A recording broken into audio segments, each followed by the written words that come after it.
கிறிஸ்துக்குள் பிரியமானவர்களே, இன்றைய நாளில் உங்களை சந்திப்பதிலே மிகுந்த மகிழ்ச்சி அடைகின்றேன்.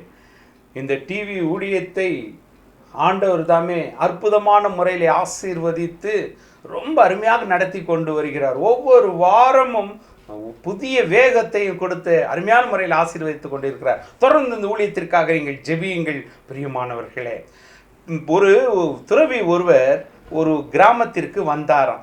அந்த கிராமத்திலே ஒரு விவசாயி ஒருவரும் வாழ்ந்து வந்து கொண்டிருந்தாராம். அந்த விவசாயி வாழ்க்கையிலே பலவிதமான போராட்டங்கள், பிரச்சனைகள் அவருடைய வாழ்க்கையில். அவருடைய கடனை அவரால் அடைக்க இயலவில்லை. மனைவி பிரிந்து சென்று விட்டார்கள், பிள்ளைகள் பிரிந்து சென்று விட்டார்கள்.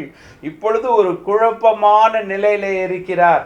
அவருடைய சொந்த வீட்டையும் அந்த நிலத்தையும் விற்றுவிட்டு வேறு ஊருக்கு சென்று விடலாமா என்று கூட அவருடைய சிந்தனை, அதில் ஒரு குழப்பம் இருந்து கொண்டிருந்தது. பிரியமானவர்களே, இந்த துறவியை பற்றி அவர் கேள்விப்படுகிறார். இந்த விவசாயி அந்த துறவியின் பல பேருக்கு நல்ல வழிகளை அவர் போதித்து கொண்டிருக்கிறார் என்று கேள்விப்பட்டோன்னே இவர் அந்த குடிலை தேடி செல்கிறார். அந்த குடிலை தேடி செல்லும்போது அந்த துறவி பொறுமையாக இவருடைய எல்லா பிரச்சனைகளையும் கூர்ந்து கேட்டுக்கொண்டிருந்தார். அப்படி கேட்டு முடித்த உடனே அந்த துறவி என்ன சொன்னார் தெரியுமா?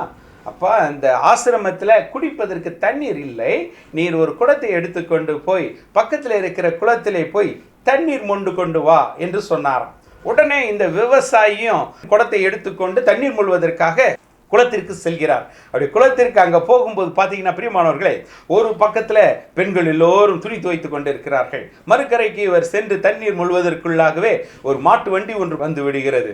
தண்ணீர் கலங்கி போய்விட்டது. உடனடியாக இவர் துறவியிடம் வந்து இந்த விவசாயி, ஐயா, தண்ணீர் கலங்கி போய் இருக்கு, நான் கொஞ்ச நேரம் கழித்து வேண்டுமானாலும் நான் போய் சென்று மொண்டு கொண்டு வருகிறேன் அப்படின்னு சொன்ன உடனே அப்படியே ஆகட்டும் என்று சொல்லிவிட்டாராம் துறவி. கொஞ்ச நேரம் கழித்து, ஒரு சில மணி நேரங்கள் கழித்து மீண்டும் அந்த விவசாயி போய் குளத்துக்கு போறாரு. அங்கே தண்ணீர் வந்து பார்த்தீங்கன்னா நன்றாக இருக்கிறது, தெளிவாக இருக்கிறது, எந்த விதமான சேரும் சகதியும் இல்லாமல் ஒரு தெளிவாக இருக்கிறது. உடனே அந்த விவசாயி தண்ணீரை மொண்டு கொண்டு வந்து அந்த துறவியிடம் தண்ணீரை குடிப்பதற்கு கொடுக்கிறார். அப்பொழுதுதான் அந்த துறவி சொன்னாராம், ஐயா, இன்னைக்கு உன்னுடைய வாழ்க்கையிலும் இதே போலதான் இருக்குது, நீ குழம்பிய நிலையிலே இருக்கிறாய். எப்படி அந்த குளத்துல முதலிலே தண்ணீர் வந்து அப்படி கலங்கி போய் இருந்ததோ, அது குடிப்பதற்கு ஏற்ற நீர் போல இல்லையோ, அதே போல இப்பொழுது உன்னுடைய வாழ்க்கை குழம்பி போய் இருக்கிறது.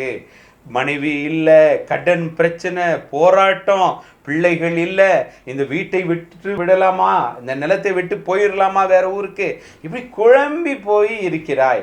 ஆனால் பாரு, கொஞ்ச நேரம் கழித்த உடனே எப்படி அந்த குளத்துல தண்ணீர் அந்த தெளிவாக இருந்ததோ, அதே போல ஒரு சில நாட்கள் நீ பொறுமையாக காத்திரு தேவனுக்குள்ள, நீ அப்புறம் ஒரு அருமையான முடிவை எடுப்பாய். உன்னுடைய மனம் இப்பொழுது குழம்பி போயிருக்கிறது, இப்பொழுது நீ எந்த முடிவு எடுத்தாலும் அது தவறாகவே முடியும் அப்படின்னு சொல்லி அவருக்கு நல்ல ஆலோசனை கொடுத்து அனுப்பினாராம். இதை கேட்ட உடனே அந்த விவசாயிக்கு மற்றற்ற மகிழ்ச்சி. பிரியமானவர்களே, தக்க சமயத்துல இந்த துறவி வந்து தனக்கு ஒரு நல்ல வழியை காட்டினாரு. அல்லது திடீரென்று பெரிய பெரிய விபரீதமான முடிவுகளை எல்லாம் நாம் எடுத்து நம்முடைய வாழ்க்கையே மோசமான நிலைமைக்கு போயிருக்கோம், நல்ல வேளை இவருடைய ஆலோசனை அருமையாக இருந்தது என்று சொல்லி அப்படியே சந்தோஷமா அவர் போனாராம். பிரியமானவர்களே, பாருங்க, இன்னைக்கு கூட நம்மளுடைய வாழ்க்கையிலும் இதுதான் பிரியமானவர்களே. நாமளும் பல விதமான போராட்டங்கள், பிரச்சனைகள் மத்தியில நம்ம வாழ்ந்து கொண்டிருக்கிறோம். எப்படிடா இந்த போராட்டத்தை நாம சமாளிப்பது? கடவுள் வந்து இந்த பிரச்சனை மூலமாக எனக்கு என்ன சொல்ல விரும்புகிறாரு? நான் எடுக்கிற முடிவு நல்ல முடிவா? எனக்கு எப்படி கடவுள் வெளிப்படுத்த போகிறார் என்று நீங்க திணறிக் கொண்டு இருக்கின்ற இந்த நாளிலே கடவுள் உங்களுக்கு சொல்லுகிறார். பல வழிகளிலே நம்மோடு பேசுகிறார் பிரியமானவர்களே. அதனால கலக்கம் வேண்டாம். பாருங்க, யோனாவுடைய வாழ்க்கையில அவருடைய சூழ்நிலையை வைத்து கடவுள் பேசுறார். என்ன சூழ்நிலை பாருங்க, மீன் வயிற்றுக்குள்ள அவரை அனுப்புகிறார். அப்ப அவன் என்ன புரிந்து கொள்ள வேண்டும்? நான் வந்து தார்சிஸ்க்கு போகக்கூடாது, நினிவே பட்டணத்துக்கு தான் போகணும் அப்படின்னு முடிவு எடுத்திருக்கணும். பாருங்க, சூழ்நிலை மூலமாக ஆண்டவர் அவனுக்கு காரியங்களை உணர்த்துகிறார். மீண்டுமாக பார்த்தீங்கன்னா அவருக்கு இந்த ஆமணக்கு செடி வழியாக அவருக்கு புத்தி புகுட்டுவார். இப்படியாக சூழ்நிலை மூலமாக யோனாவுடைய வாழ்க்கையில அவர் பல காரியங்களை வெளிப்படுத்துறார். அதே போல நாமளும் பிரியமானவர்களே, நம்மளுடைய வாழ்க்கையிலும் இந்த பிரச்சனைக்கு என்ன தீர்வு, இதிலிருந்து எப்படி வெளியே வருவது, அல்லது மனசு இதை போல பாரமான நேரத்தில் ஆண்டவர் என் கூட பேச மாட்டாரா அப்படின்னு நீங்க எதிர்பார்த்து காத்து கொண்டு இருக்கலாம். ஆனால் ஆண்டவர் இப்படி சூழ்நிலை வழியாகவும் நம்மோடு பேசுவார். பிரியமானவர்களே, இன்னொன்று பார்த்தீர்கள் என்றால், நான் முதலிலே ஒரு கதை ஒன்று சொன்னேனே, அதிலே ஒரு ஞானமிக்க மனிதர் மூலமாக அந்த விவசாயிக்கு ஒரு தெளிவு கிடைத்தது. அதே போல ஞானமிக்க மனிதர்கள் மூலமாக God can speak through wise counsel என்று நாம புரிந்து கொள்ளலாம். பிரியமானவர்களே, நீதிமொழிகள்ல பார்த்தீங்கன்னா அநேக இடங்களில இப்படி ஞானமுள்ள மனிதன் மூலமாக நாம பல காரியங்களை அறிந்து கொள்ள முடியும். நம்மளுக்கு ஒரு தெளிவு பிறக்கும். கடவுள் ஒரு சில காரியங்களை நமக்கு கனவுகள் மூலமாகவும் காட்சிகள் மூலமாகவும் வெளிப்படுத்துகிறார். God can speak through dreams and visions. யோவேல் 2வது அதிகாரம் 28வது வசனத்துல நாம இதை பார்க்கின்றோம். பிரியமானவர்களே, நான் மாந்தர் யாவர் மேலும் என் ஆவியை பொழிந்தருள்வேன். உங்கள் புதல்வரும் புதல்வேரும் இறை வாக்கு உரைப்பர். உங்கள் முதியோர் கனவுகளையும் உங்கள் இளைஞர்கள் காட்சிகளையும் காண்பார்கள். கனவுகள் மூலமாகவும் காட்சிகள் மூலமாகவும் ஆண்டவர் நம்மோடு பேசி இந்த பிரச்சனைக்கு என்ன முடிவு, இதிலிருந்து நம்ம எப்படி வரலாம், இந்த மனபாரத்தை எப்படி போக்கலாம் என்றெல்லாம் நமக்கு சொல்லி தருவார். இன்னொன்று பிரியமானவர்களை பார்த்தீர்கள் என்றால், இயற்கை வெளிப்பாடுகள் மூலமாக God can speak through natural manifestations. யோவான் 12வது அதிகாரம் 27 30வது அதிகாரத்தில் பார்க்கலாம்.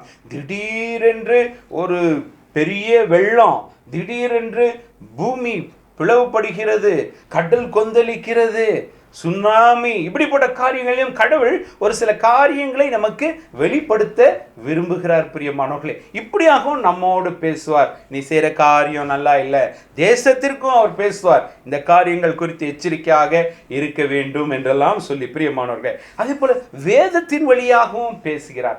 என்னுடைய தனிப்பட்ட வாழ்க்கையில பிரியமானவர்களே, மனசு சோர்வு அடைகின்ற நேரங்களில் கடவுள் பைபிளை எடுத்த உடனே, வேதத்தை எடுத்த உடனே, திருவிவிலியத்தை எடுத்த உடனே அதோடு என்னோடு பேசுவார். பிரியமானவர்களே, 2 தீமோத்தி 3வது அதிகாரம் 16வது வசனம் இப்படியாக சொல்கிறது. பிரியமானவர்களே, மறைநூல் அனைத்தும் கடவுளின் தூண்டுதல் பெற்றுள்ளது. அது கற்பிப்பதற்கும் கண்டிப்பதற்கும் சீராக்குவதற்கும் நேர்மையாக வாழ பயிற்றுவிப்பதற்கும் பயனுள்ளது. அதனால நாம பைபிள் எடுத்து படிக்கும்போது நமக்கு ஒரு தெளிவு கிடைக்கின்றது.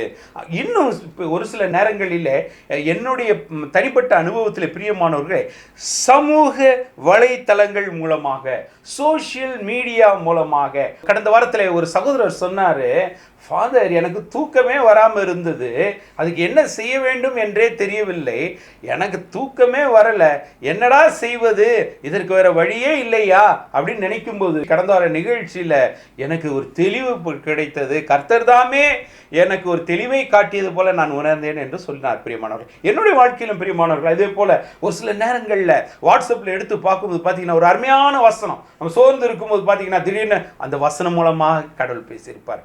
அதுபடி சமூக வலைத்தளங்கள் மூலமாகவும் பிரியமானவர்களே, God can even speak through social media also. அதனால இன்னைக்கு பிரியமானவனே, சோர்ந்து போயிடாத.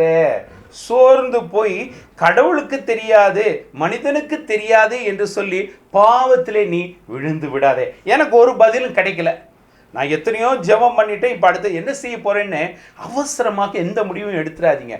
பொறுமையாக காத்திருங்கள் பிரியமானவன், பொறுமையாக காத்திருங்க. ஆண்டவர் இப்படி பல வழிகளிலே நம்மோடு பேசி நமக்கு என்ன செய்ய வேண்டும் என்பதை உணர்த்துவார் பிரியமானவர்களே.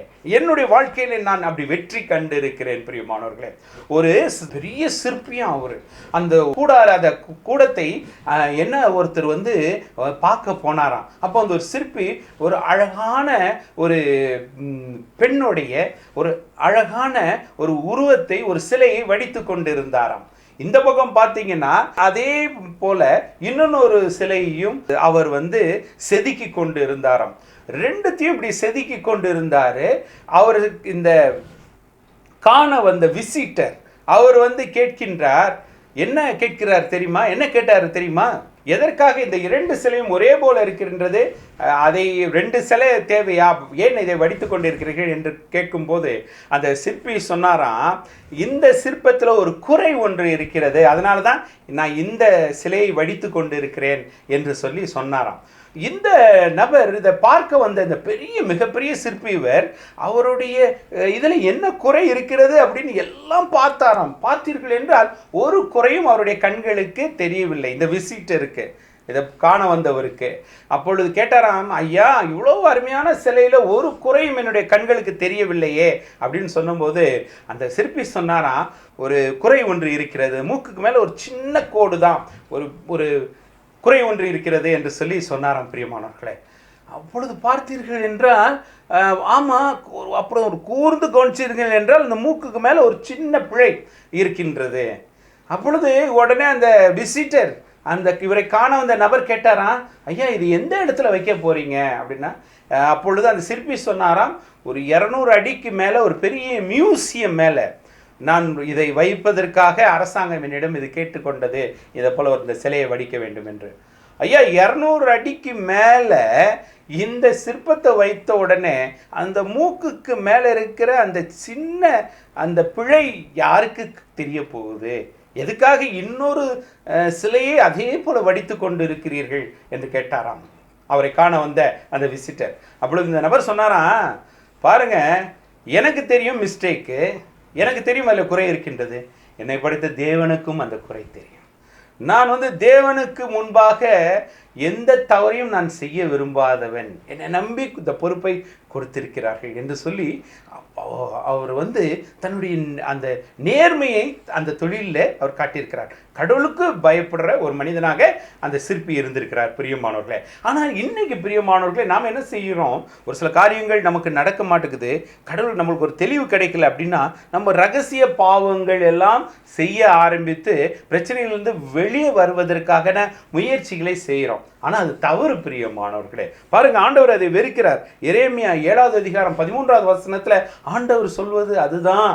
நீங்கள் வந்து என்ன செய்கிறீங்கன்னா, நீங்கள் தீய செயல்களை எல்லாம் செய்கிறீங்க, அதை செய்யக்கூடாது அப்படின்னு சொல்லி நம்ம இன்றைக்கு ஆண்டவர் வந்து நம்மை வார்ன் பண்ணுறார் பிரியமானவர்களே. இன்னைக்கு ஆண்டவர் நமக்கு சொல்லுகிறார், என்ன சொல்ல விரும்புகிறார் என்றால், நான் உங்களிடம் பேசுவேன், பல வழிகள் மூலமாக உங்களுக்கு என்ன செய்ய வேண்டும், நீங்கள் என்ன செய்ய வேண்டும் என்று நான் கண்டிப்பாக உங்களுக்கு வெளிப்படுத்துவேன். அதனால் எதை குறித்தும் நீங்கள் கவலைப்படாதீர்கள் என்று நமக்கு இன்றைக்கு அழைப்பு விடுக்கிறார் பிரியமானவர்களே.